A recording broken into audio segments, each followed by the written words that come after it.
am in New York this morning for a very special reason. I have an exclusive interview with Mick Hucknell, who, of course, is #1 in the album charts at the moment with Life, and #1 in the singles charts with this, Fairground.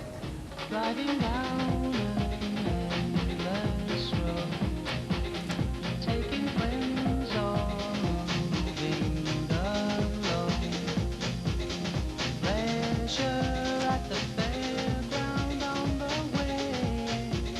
Right, so here we are in New York, in Times Square, with Mick Hucknell, who is celebrating double #1 single, #1 album. Must be quite an amazing feeling. It's fabulous. Yeah? It's fabulous. Hey, it's fabulous. It's damn fabulous. So, did you ever think that Life would do that well? After Stars, the success of Stars and everything else? Well, it's only really started now. It's not, you know, we're really thinking about the future being like a year and a half, 2 years. Yeah. And the way I look at things, it's more like 20, 30 years rather than just wondering about like being #1 for a week. Just have to wait and see how it goes over a long period of time. It's a great album, a very all-encompassing, I mean, very ambitious title, Life. Obviously, you can only write about your own little individual view of the world. Yeah. I've been doing that ever since the first record. It is an ambitious title, but so are all your tips. Oh dear, we've caused a bit of an accident. Yeah, I bear witness to that, your officer. The car was going across on a yellow light, and it hit the yellow taxi. And that is exactly what's happened. This is Life. And I love the thought of coming home to you, even if I know we can make it. Yes, I love the thought of giving hope to you, just a little ray of light shining through. And what about Fairground, which obviously has done so well? Where did the idea for that come from? Well, it's done better than I could ever have imagined. The idea of the song is really several ideas all kind of married into one. The main theme of the track is really about the sort of journey through life that we all kind of take, and you know, it's like pleasure at the fairground on the way, the people and the experiences that you have on the way through your life.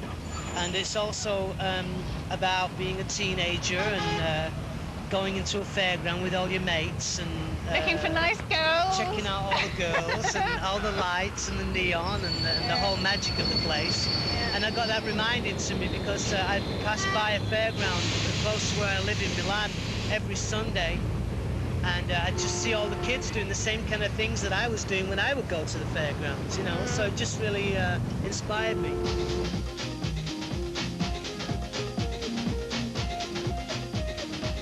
Are you happy with your life now? What age would you rather be, do you think? I'm pretty happy the age I am now. I don't really have it's, you know, every day just keeps rolling along and it's going wonderful. It's been going wonderful ever since I was born. I've just not had a bad time, you know, really. Yeah. I didn't really enjoy school very much, but I think I still was resilient enough to deal with it and smile about it, really, at the end of the day. And you have quite an optimistic outlook on life, don't you? I read somewhere that you said that actually you've never really been unhappy. Well, I think if you're going to be overly pessimistic, why don't you just go and jump off the cliff now? Don't waste my time, you know. What's the taxi, maybe? What's the point?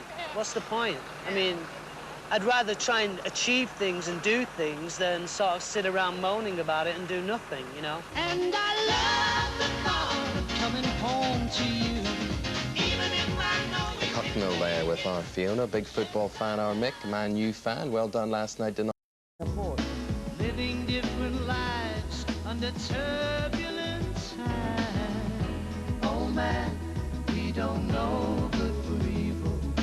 Looking through our eyes is the burden of our lives. Your songs, you know, a lot of them are about love and different experiences of love. And here we are in Central Park, a very romantic location. Are you a very romantic person? I think in my private life, yeah, definitely.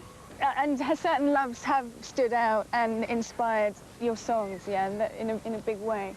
Yes. I'm not asking you to divulge anything. No, no, but it's definitely true, of course, Yeah. because almost all of the songs are either from direct personal experience or observations about people close to you, or things that strike you that you see maybe even in the media, on the television, about people's lives and all kinds of, you know, it comes from a multiplicity of areas. It's not about one thing. Yeah. But do you believe in romantic love? Do you think love can last forever? Yes, I do. But there's a lot of home truths and a lot of realities you have to go through to get to a point of achievement. You know, there's one song actually on the record that's about that, and it's called Never Never Love. Never Never Love. Never, never love can never be enough now. Never be enough. Oh no.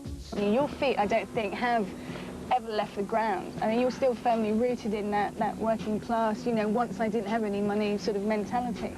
Well, I think if you spent 4 years on £25 a week, which is what I did after I left Polytechnic. They don't call it Polytechnic. No, university now. Everything's a university now. Oh, good. Well.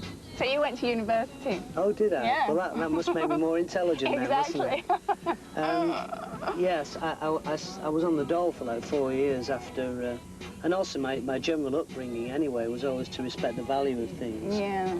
But it's certainly £25 a week for 4 years certainly gives you a perspective on things, you know. And that's very difficult to just like sniff out.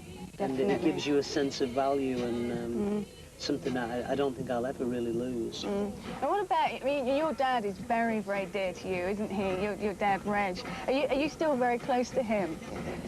Well, I can't describe on a breakfast television show what my relationship is with my father, except that I love my dad, and that's it. I'm not going to say anything else about that, really. I hope you comprehend.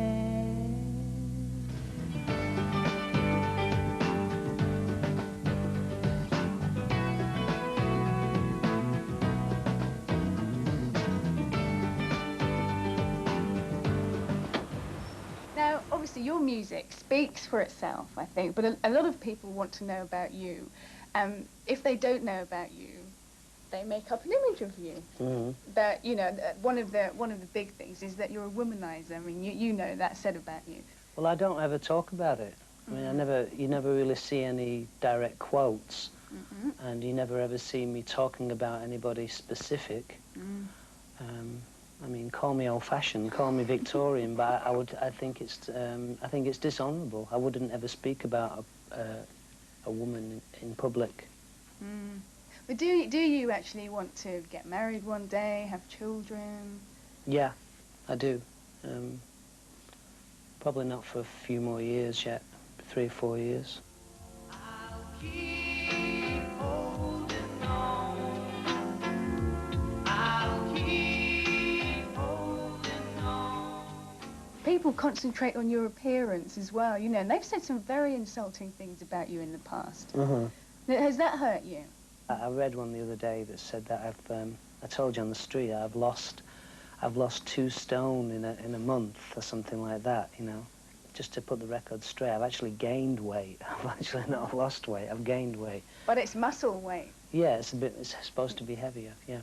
You've got a washboard stomach, according to some people I had. Very tight abs. That's another thing. They're not that tight, really, I don't think. It's all I have to say.